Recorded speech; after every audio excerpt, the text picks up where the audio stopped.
परमेश्वर के दैनिक वचन।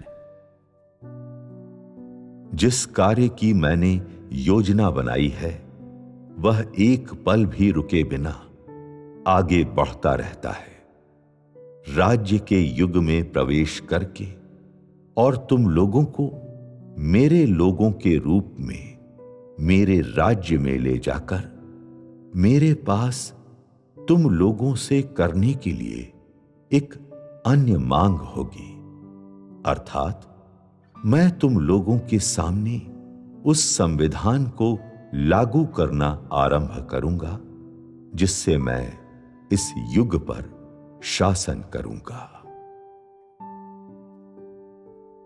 क्योंकि तुम मेरे लोग कहलाते हो, इसलिए तुम्हें मेरे नाम को महिमा देने में सक्षम होना चाहिए, अर्थात परीक्षण के बीच गवाही देनी चाहिए।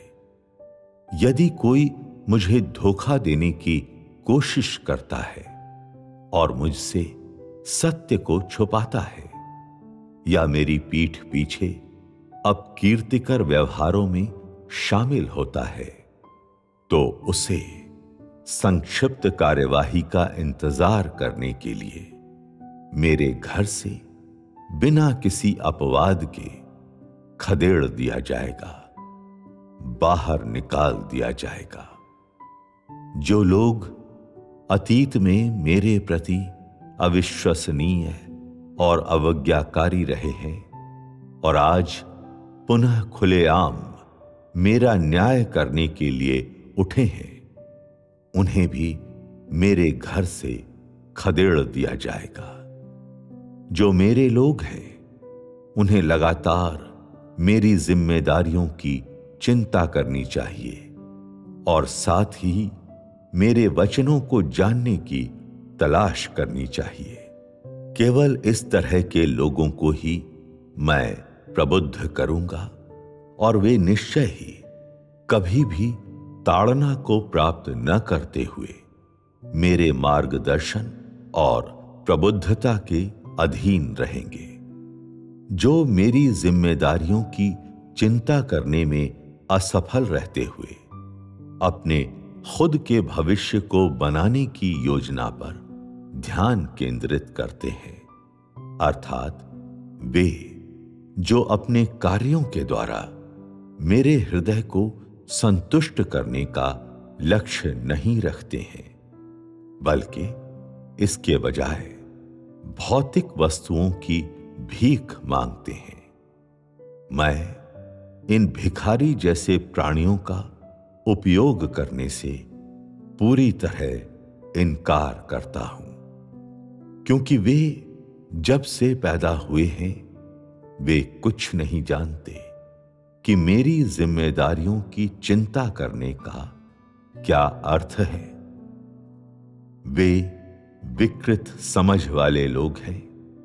ऐसे लोग मस्तिष्क के कुपोषण से पीड़ित हैं और उन्हें कुछ पोषण के लिए घर जाने की आवश्यकता है।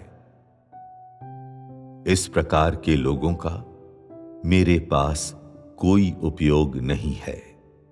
मेरे लोगों के बीच प्रत्येक के लिए मुझे जानना अंत तक पूरे किए जाने वाले अनिवार्य कर्तव्य के रूप में मानना आवश्यक होगा, जैसे कि भोजन करना, पहनना और सोना।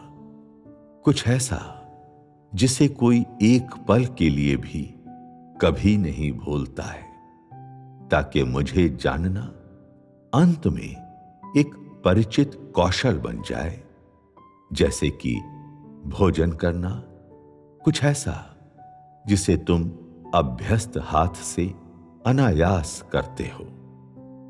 जहां तक उन वचनों की बात है जो मैं बोलता हूं, हर एक को अवश्य अत्यधिक निश्चितता और पूरी तरह से आत्मसात करते हुए ग्रहण करना चाहिए। इसमें कोई भी बेपरवाह आधे अधूरे उपाय नहीं हो सकते हैं। जो कोई भी मेरे वचनों पर ध्यान नहीं देता है, उसे सीधे मेरा विरोध करने वाला माना जाएगा। जो कोई भी मेरे वचनों को नहीं खाता या उन्हें जानने की तलाश नहीं करता है, उसे मुझ पर ध्यान नहीं देने वाला माना जाएगा और उसे मेरे घर के द्वार से सीधे बाहर कर दिया जाएगा। क्योंकि जैसा कि मैंने अतीत में कहा है कि मैं बहुत अधिक की नहीं बल्कि थोड़े से चुने हुए लोगों की ही अभिलाषा करता हूं।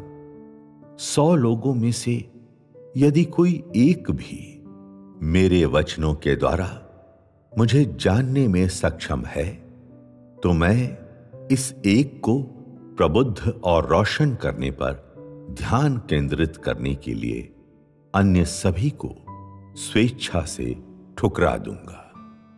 इससे तुम देख सकते हो कि यह अनिवार्य रूप से सत्य नहीं है कि बड़ी संख्या ही मुझे व्यक्त कर सकती है, मुझे जी सकती है। मैं जो चाहता हूं वह है गेहूं, भले ही दाने पूरे भरे न हों, न कि गेहूं सा भले ही दाने प्रशंसनीय रूप से भरे हुए हों। उन लोगों के लिए जो तलाश करने की परवाह नहीं करते हैं, बल्कि इसके बजाय एक शिथिल तरीके से व्यवहार करते हैं, उन्हें अपनी स्वयं की इच्छा से छोड़ देना चाहिए।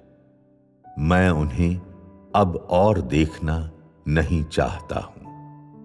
ऐसा ना हो कि वे मेरे नाम को अपमानित करते रहें।